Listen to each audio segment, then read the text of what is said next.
Hey there, viewers. This is Kyla Kinisha with our 284 Media feature. Now, the conversation continues on the topic of labor and immigration here in the territory amidst COVID-19.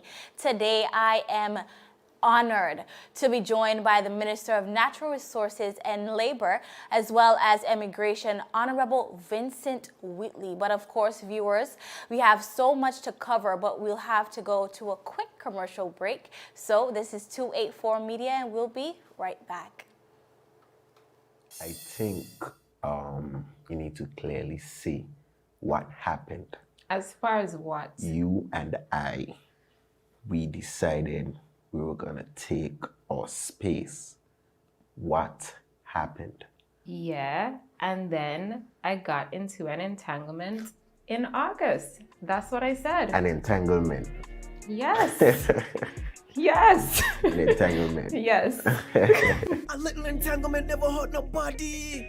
For the month of August, enjoy double the fun when you activate a 2 GB data plan or any hero plan and get double data. But wait, man, we're making things even sweeter. We've got a deal even Jada can't resist. Sign up for our Go Fast LTE and get your modem for only $149. The catch is, there's no contract required, but you'll definitely need the willpower to leave. So come get entangled with August. In August with the home team. 34 years and counting. We ride together. We die together. CCT for life. Is business slow, cash flow down, hosting an upcoming event? We can help. Advertise with 284 Media and take your business or event to the next level by enhancing your present marketing and messaging strategies. Allow our team of experts to create a personalized ad that sets your business apart from all the rest. This could be your business or event. So, what are you waiting for? Contact our marketing team at 284media at cctbvi.com. Advertising with us works. Viewers, welcome back. Thank you for waiting patiently. But as I mentioned before the break, I am joined today by the Minister of Natural Resources, Labor and Immigration, the Honorable Vincent Wheatley. Now, Honorable Wheatley, how are you doing today? I'm doing mighty fine, despite what's happening. I lost a very dear friend this morning. She died suddenly. I did hear about I must bring condolences to her entire family. It's a loving family. She was a very special person, passionate, caring teacher, community activist, so to speak, social commentator, but a very, very nice person. It's a rough day today. I do understand. We here at 284 Media is also saddened by the passing of Miss Vanderpool. She was one of our fans, and she was very vocal about what was going on in the BVI and her community. She had such a patriotic pride to her, and I know it must be a sad day in the 9th District. So absolutely, we as well want to extend our condolences to you, the entire District 9, her family, her friends, because it definitely is a sad day. Thank you. Most definitely. But we must press on with the issues of the day because that is what she would want. Now, absolutely. Honorable Minister, so much is going on in our nature's little secret. But before we dive into all that is happening, I like to deal with statistics and numbers because when you hear the statistics behind of everything, you kind of have a better understanding of what is truly going on. So that is the starting point. This is where we will start. So I want to know, to date, how many persons are currently registered with the Department of Labor and Workforce Development as unemployed or terminated? Well, just like you, I'm also very much data-driven. I like making decisions based on facts, not emotion. So I do have some facts here for you. But just bear in mind, the situation is very fluid. So this information isn't as of today. Right. It would be like 2 weeks old. Okay. We get our data like every 2 weeks or so. So it's a very, very fluid situation. Right. Let's start with the businesses. Right now we have on our books 942 operational businesses. Okay. Non-operational, 171. Total, 1,113 businesses operating in the BVI right now. Okay. Tortola, 972. Virgin Gorda, 94. Jos Van Dyke, 24. Anegada, 13. The other islands, 10. Okay. The employment status of employees, those retained, 8,962. Released, 294. Laid off, 1,263. Others not quite specified, 175. That brings a total to 10,694 persons in the workforce right now. Of those persons registered, 6,186 are work permit holders. Okay. 6,186. Okay. Beaver Islanders or belongers, 3,161. 3,161. Work permit exempted holders, 926. Okay. Those that properly categorized, 421. This data is of August 31st, 2020. Understood. Now, those were some numbers just coming, and you said about 2 weeks ago, a lot has been happening.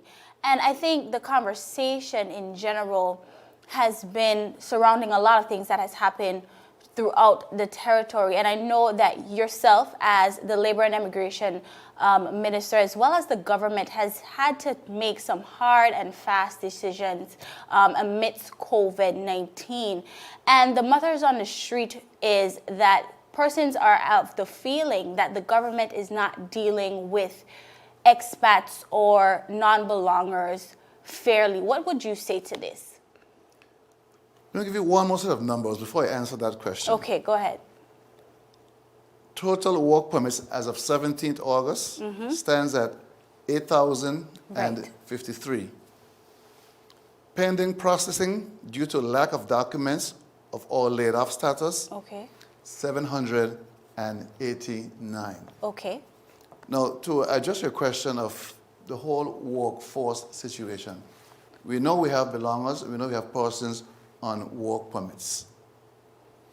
What we always seek to do, and any country we do this, is to get a stable, sustainable situation. We want the same for the BVI. Right. For persons to say that we're treating persons on work permits unfairly, I would ask the question, how would you feel if you were in your country sitting with no work to do and other persons were driven past your house every day, smiling, in a good mood, going to work, collecting a paycheck? That has always led to a bad ending, and we're trying to avoid a bad ending. We know we must work together in this country, belongers and persons on the work permits. It cannot be all belongers or all work permits. What we are seeking to do is try to find a better balance. The idea of persons living in other countries or working in other countries, it is not new. It is as old as mankind. If you look at the Bible, the Israelites spent almost 500 years in Egypt. So nobody's against migration. It's a natural part of being human. All we're seeking to do as a responsible government is to strike a balance between local persons not getting work opportunities versus persons on a work permit. I do understand. And one of the things that really sparked this conversation last week, as we know in the community, and you may have been aware as our labor minister, a local business basically made a public statement indicating that they will be closing their doors. And they implied that the labor department, and this was their words, the labor department wanted them to hire someone who was good for the country and not for their business, and to not contribute to the already poor customer service in the BVI. They would rather close their doors. And as I said, this sparked many conversations throughout our territory. And now, in reply to that, in a Facebook post, you defended the Labor Department, explained that the business was actually sent dozens of, actually a dozen locals to fill this I heard space. 18. About 18, right. So more than a dozen. And you even said that his attitude and this business owner's attitude was that he would rather close than to hire a local. And as you were speaking about a balance and just how would a local feel seeing someone drive into work and making money and in their own country being unable to do that. But in a statement you said that some local businesses are actually not willing to hire locals. Now, what do you mean about that? I want to expand on that just a bit more. Well, let's go back to what you said about the person. I read a story briefly, and we have to get that out of the atmosphere, that locals are incompetent and unwilling to work and so forth. I will never make any business feel that they're required to hire a belonger who is not fit for their business. But you cannot tell me that you cannot find a qualified BVI lender. Right. I use the example, if you're going to make a salad and you went to Right Way for a tomato and the first one was spoiled, you don't go back home. Right. You go and check the other tomatoes and see which one suits your dish for that day. If you find none right way, you still don't change your salad, you go to another supermarket on this island. All I'm asking persons to do is to give locals a chance. We cannot have a whole nation of people marginalized with those kinds of wars there. It was very unfortunate that the gentleman felt he needed to make a remark like that publicly. Ordinarily, I wouldn't respond to those kind of things, but he made a very public statement that I found very offensive, and every other local person found it very offensive. It's also not true. You only tend to hear the bad stories about locals. What about all the success stories out there? There's so many locals doing fantastic work over there. You very rarely ever hear anything about those. But one bad local, oh, they're all no good. That is wrong. I'm not prepared at all to continue that discourse where you're going to label an entire people based on one or two bad experiences. Right. I do understand. And now we want to speak to, now, does the Labor Department have any sorts of metrics or standards to determine if a business have exhausted their efforts in finding a suitable local candidate? Because you gave the example that, you know, if you can't find a tomato, you might go to Right Way, and then if you can't find it in Right Way, you might go to Walmart.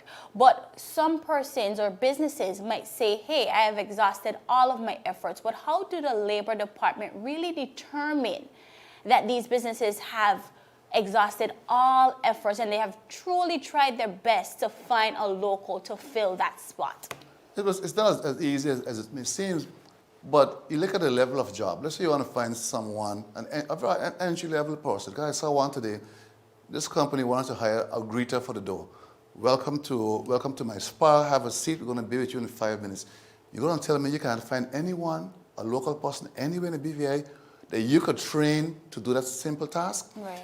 I'm not talking about highly technical fields now. The highly technical fields, that's a very competitive arena. And so the pool of talent is limited. So it's very unlikely you may find certain levels within our population. And even then, we must start training those persons for those highly specific areas and technical areas. But we're looking at general, entry level, lower level, mid-level management, even so. I would find it hard to believe the population of 20,000, you cannot find one. Right. I really find it statistically difficult to digest. Understood. So you spoke about someone walking into a spa and I say, hi, how are you? My name is Kyla and welcome to my spa and whatever. And this is simple customer service. Yes. Now, do you think that BVI lenders and belongers are lacking training in certain expertise? May it be hospitality? Because this specific entity that we're speaking about, they spoke a lot about hospitality. Do you think that we can train BVI lenders more in hospitality, or do you think that we do have some individuals that has this expertise? The expertise is here. The BVI is a tourism industry. We could never have enough trained BVI lenders on day one. Yes, BVI lenders can be trained. Of course they can be trained. They can be trained for anything. We have excellent doctors, engineers in all fields. A service training somebody in service is no big deal if you're interested and willing to do it. The challenge I have sometimes, and I'll say it here, there's some businesses who have employees in them who may be expat employees, who have friends that they've worked with for a long time. I want this friend here with me. I'm more comfortable with this person. We can relate better. I prefer to work with this person. That is the reality. Right. I am not making this up. That is the reality. The question is, how long are we going to go along with that? That there is not sustainable. Our ambition as a government, as this current unconventional government, is to localize our workforce. Right.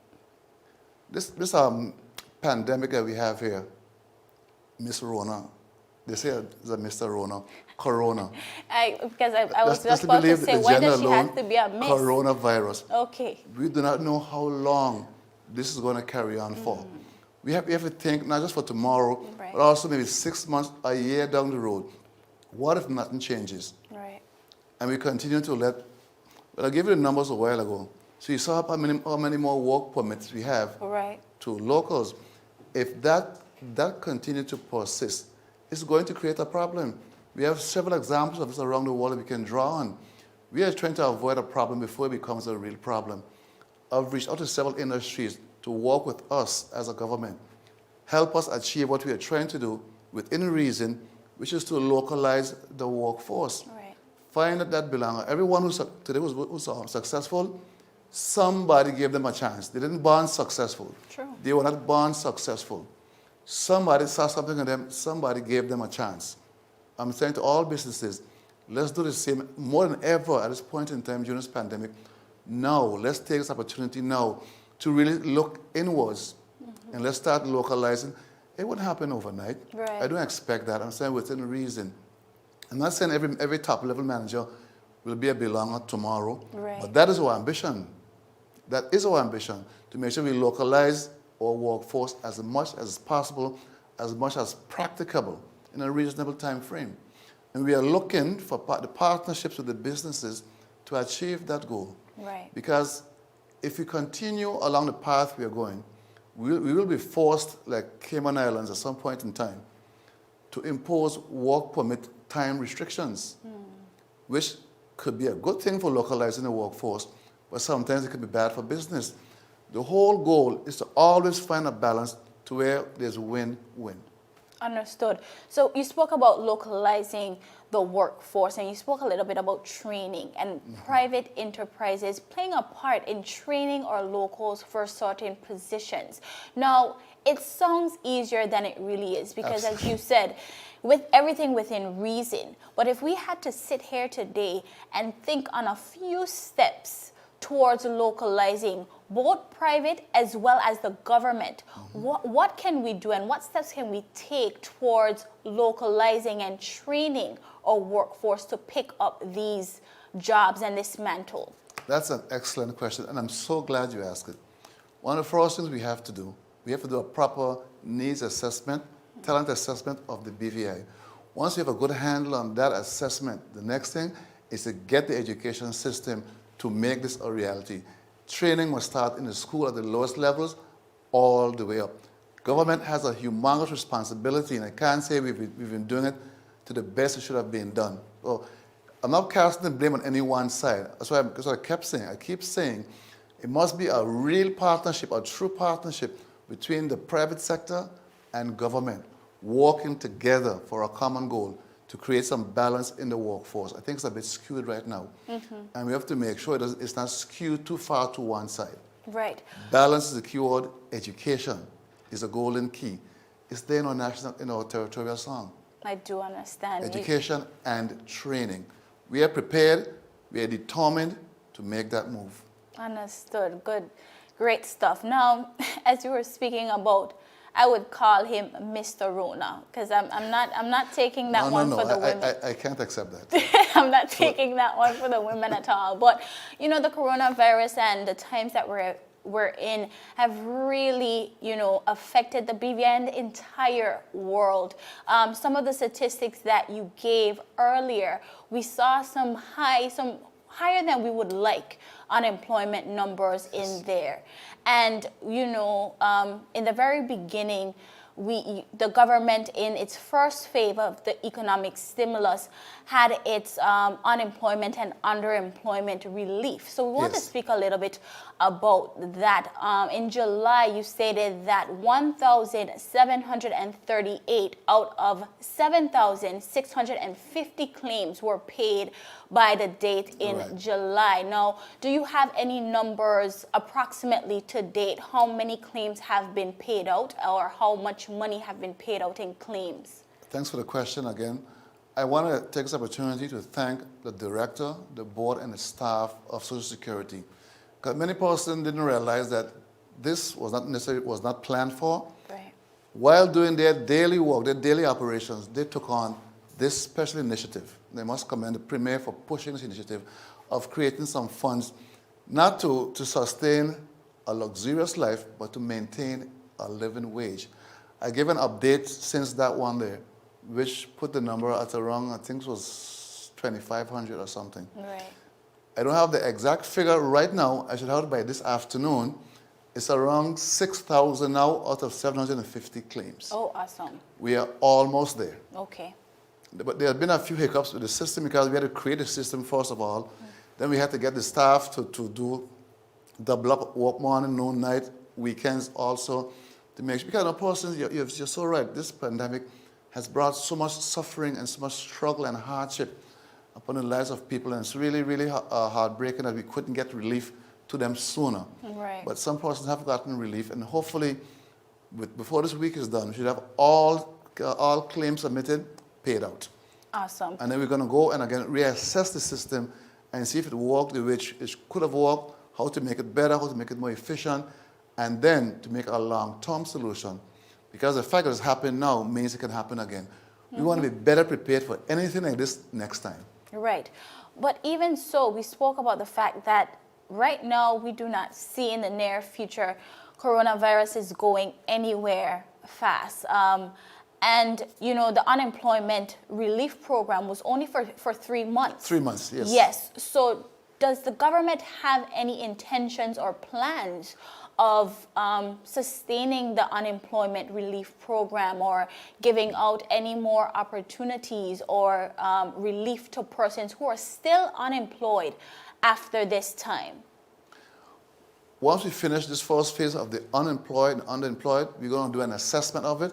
And at that time, I'm going to do my report, which hopefully I get a report done by end of this week here. I'll present the report to the Premier. We'll have a discussion with the Cabinet, and we'll, at that point, make a decision. I really cannot say right now, because we're not making the money we used to make. Right. Naturally, our income is down. So there's like a big pool of money we could just draw in and just give out money all the time. Right. We have to be very cautious with how we spend the little funds that we have. But the Premier, through initiatives, we are bringing projects online to help with the unemployment project. You saw the Joseph project. We're building 43 units. That's employment. We signed the Blunder Bay Development Agreement. That is going to be employment. We have Bitteren opening soon. That's employment. In Virginata, YCCS, that's employment. Other stuff happening on Tortola, that's employment. There are more agreements coming on stream. So we are working feverishly trying to create not only more employment, but also new industries. If you've been following along with the things we're passing in Cabinet, we passed like 15 pieces in July alone. Yes. We are creating new industries to make sure that employment opportunities exist for everyone. Yes, I do understand. As we know, graduation season has just passed, and we have many graduates that have left high school. And I know that when I left high school, you look forward to the next step.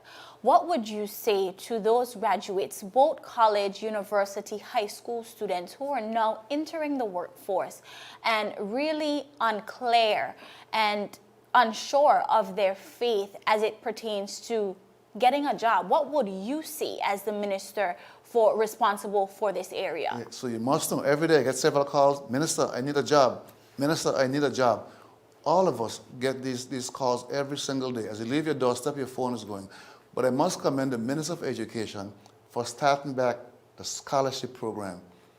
And in the Cabinet on Wednesday, we were able to approve 30 scholarships for further study. Okay. So there will be opportunities for these students, if they can't find work, to further their education, so they're more competitive in the workforce. Yes, so we see where the government is trying their best to help many persons. In a very difficult time, we are trying our absolute best to navigate through this pandemic. It's unprecedented, unpredictable, stressful time. Understood. And as we spoke about the unrelief program that was basically forged ahead by the Social Security Board, Yes. as you said, this was something new. The employees, alongside their other tasks, were trying to tend to these claims as much as possible. But of course, in the times that we're in and persons who are suffering, you are going to get some sorts of complaints. Oh, yes. Lots of complaints. Although you're trying your best, you will get those complaints. And persons are claiming that they were paid as little as $30 to $40 in unemployment relief. And some persons were even, these are claims that persons are saying that they were even denied relief for some very unorthodox reasons. Now, Minister, what would you say to this? Okay, I have heard some complaints, and I've seen some of those very payouts of $20, sometimes $10. Oh. I'm really glad you asked that question so I can clear up the intent of the grant. The grant was not to live a luxurious life, it was to bring you within a living wage with a cap of $1,000. Right. I think that was misunderstood. If you were laid off and you were making probably no money at all, $0, you were likely to get $1,000. But if you were laid off but were making $980, Okay. you probably were going to get $20 to make up that $1,000 that we think To make up for was that a $1,000. living wage. It wasn't really a replacement wage. It was just to get you through to the next phase of your life. Okay. The next meal, the next payment or something. Also, I understand the frustration of the people because nobody's more frustrated than the elected members, knowing that we have monies approved, but the persons out there are waiting on this money. The bills haven't stopped. Right. People are still hungry. They still have things to do with their money, but they have no job, they have no money, but the money is waiting to come out. And I apologize, but they're working as fast as they can. This money is going to be audited.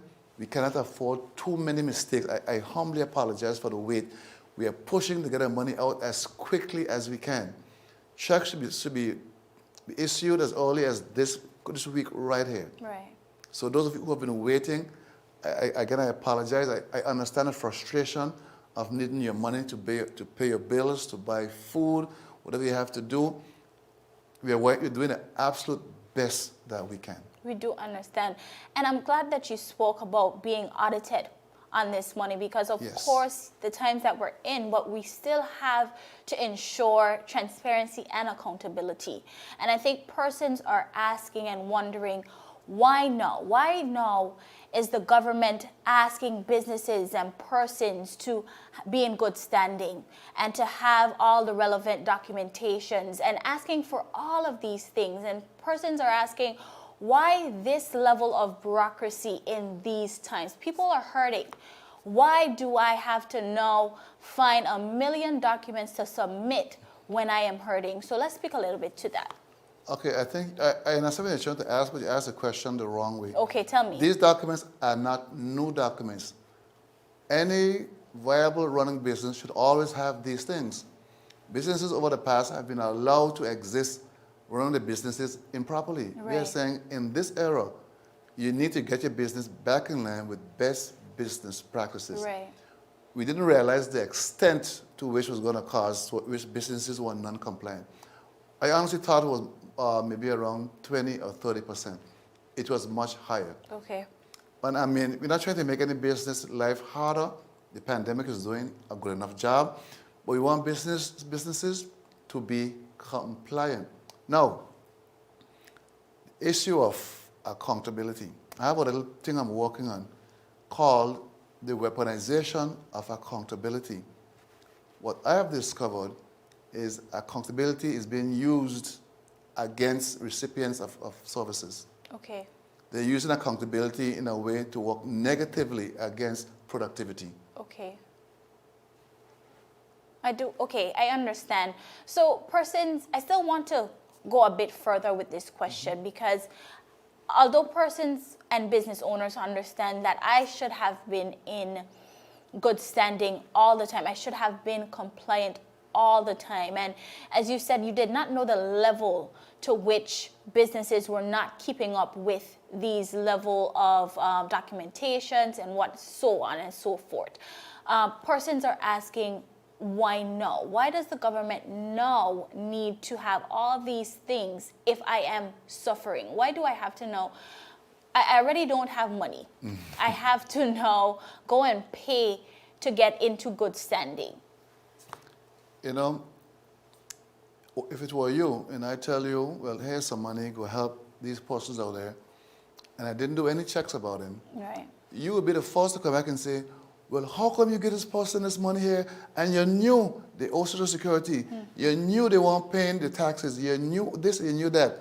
You'll be the first to news, your news media will be the first to come back and say just that.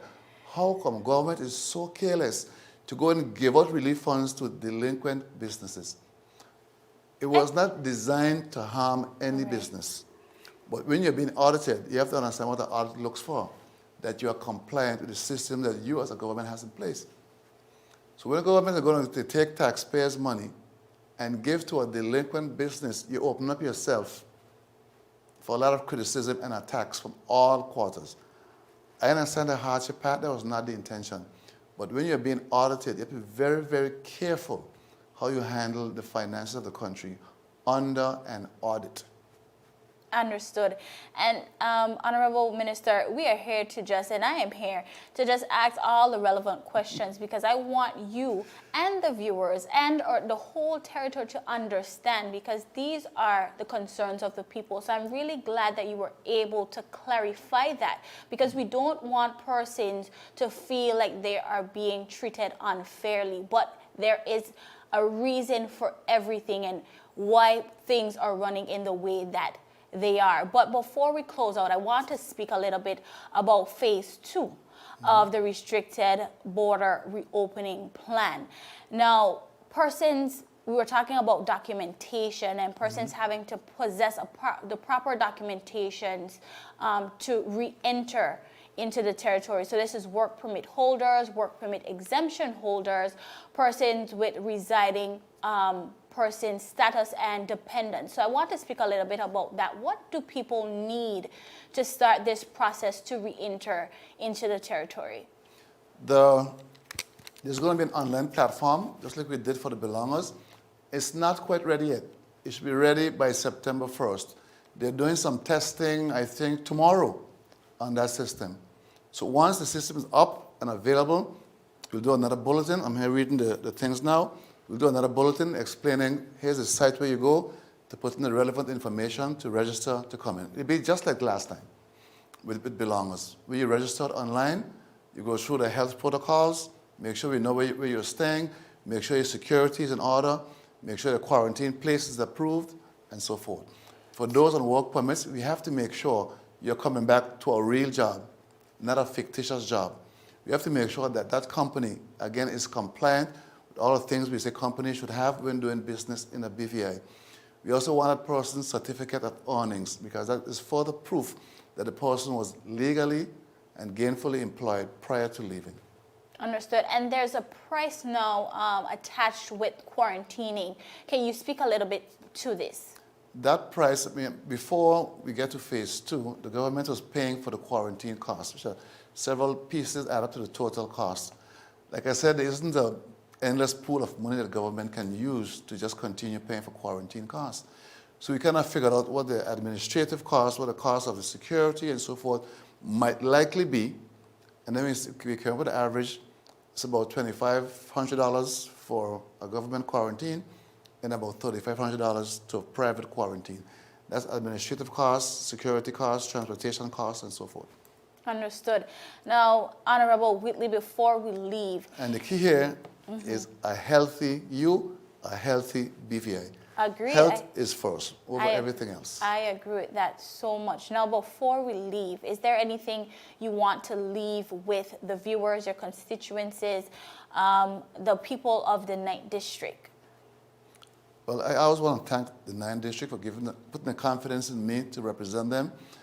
Particularly now, this most difficult time, I've always said, before I decided to run, when I look at the state of the 9th District, I said for this district to ever get itself back on its proper footing, and for the entire BVI to get itself back on the proper footing, was going to take dedicated, knowledgeable, energetic leadership, and that's why I ran for office.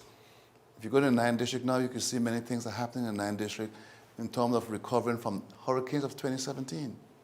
I must thank all those persons who staycation in the 9th district, whether Enegada or Virgin-Gorda, so you can see the progress is coming back. Virgin-Gorda is a tourism mecca, or the 9th district is a tourism mecca of the BVI. Once we get the 9th district fixed, we can then start thinking about tourism more seriously. But until we fix the 9th district, I must thank all those volunteer groups that work in the 9th district, from my committee, from VISA, VG Rock, the SOAR teams, the pastors team, the Red Cross team. There's so many volunteer groups in the 9th district, both Enegada and Virgin-Gorda, that has been a tremendous help and asset to me, because they realize I can't do it by myself. It's all of our business, and I thank them for the partnership. In terms of the workforce, I want to again appeal to all the private sector to let's come together, let's have frequent dialogue. I'm very open to have meetings with persons. I'll make it very clear what I would like to see, which is the localization of the workforce is also in the labor code. The succession planning is there in the labor code. We're going to do more enforcement of it. We're not trying to chase businesses away. We're looking for a better, more modern partnership based on what we see with this pandemic. We want partnerships. We want persons to be, I don't want to be high-handed, and I'm sure I'm not going to take anybody being high-handed and threatening me or threatening the government that if we don't give them what they want, they're going to pack up and go.